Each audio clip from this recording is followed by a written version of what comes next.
Shalom, Bapak Ibu, Saudara Jemaat GPI yang dikasihi Tuhan.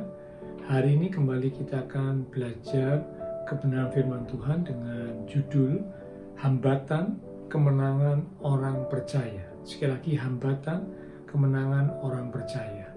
Dalam menjalani kehidupan di dunia ini, ada pergumulan, tantangan, masalah yang harus kita hadapi. Sekalipun kita sudah menjadi umat Tuhan, tetapi tetap kita menghadapi tantangan, masalah, kesulitan dalam menjalani kehidupan di dunia ini. Tetapi Allah berjanji untuk memberikan kepada kita kemenangan.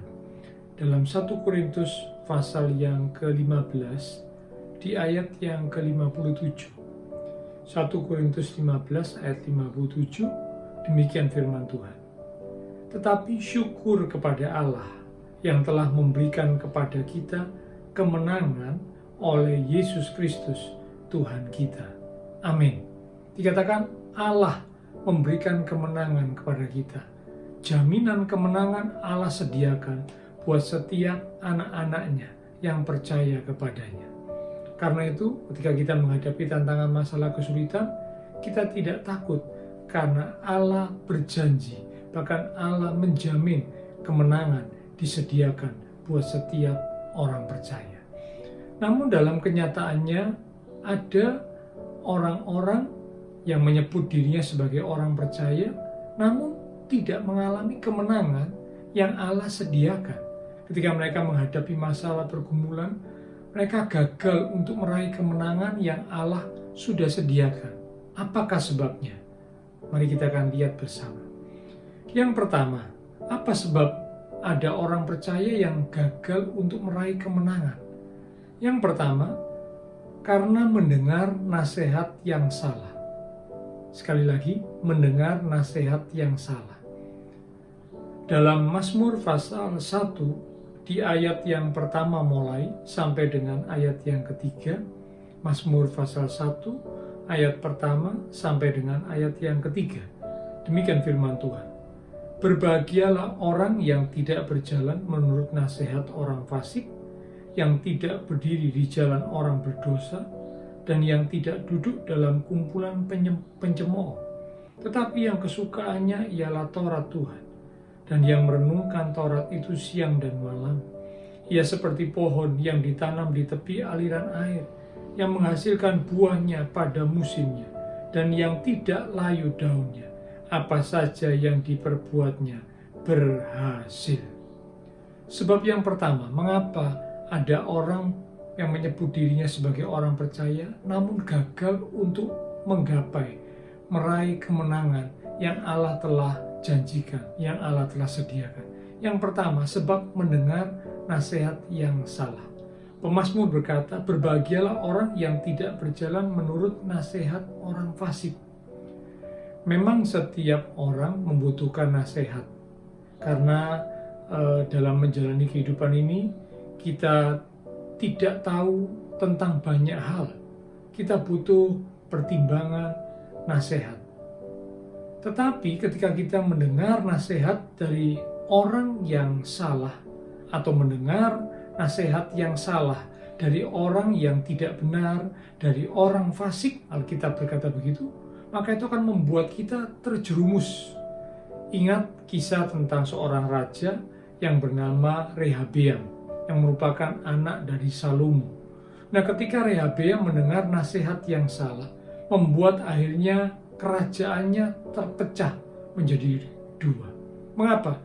Karena nasihat yang salah itu yang diterima dan dilakukan oleh Rehabeam.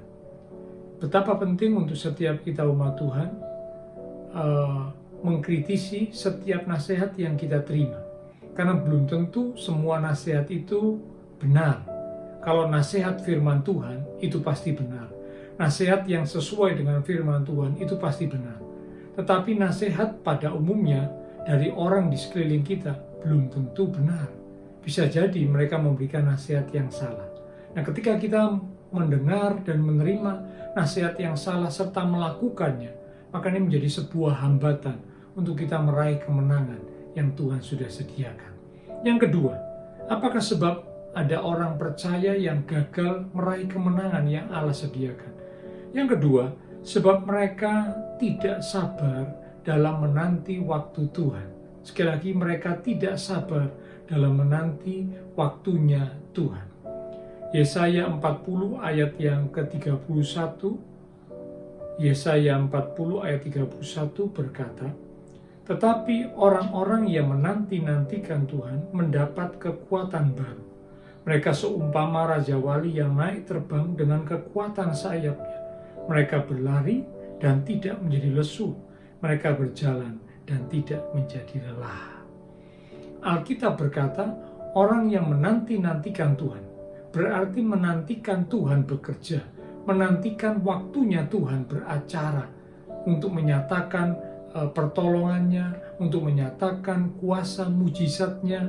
Nah, orang yang menantikan Tuhan, orang yang menantikan waktunya Tuhan bekerja, maka orang itu akan meraih kemenangan. Karena orang yang seperti ini dikatakan mereka akan berjalan, bahkan mereka akan berlari, namun tidak menjadi lelah, tidak menjadi lesu. Bukankah secara manusia ini hal yang tidak masuk akal? Ketika seseorang sudah berjalan, orang sudah berlari sekian lamanya, maka akan sampai pada satu titik orang tersebut menjadi lelah, menjadi lesu.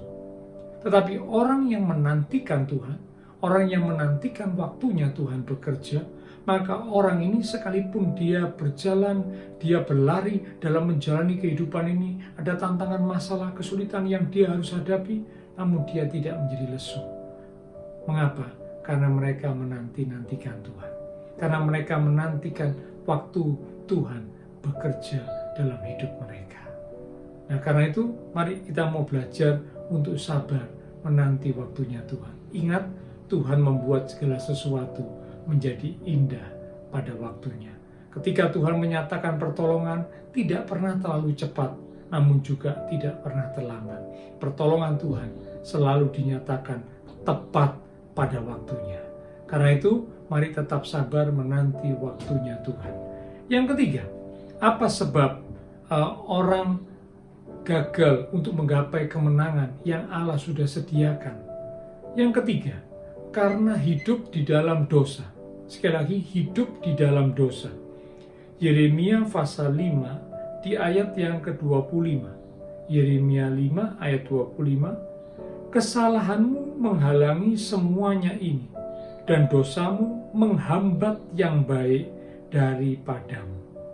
Alkitab mencatat dosa atau kesalahan menghambat, menjadi perintang untuk kita mendapat sesuatu yang baik dari Tuhan, termasuk untuk kita menggapai kemenangan.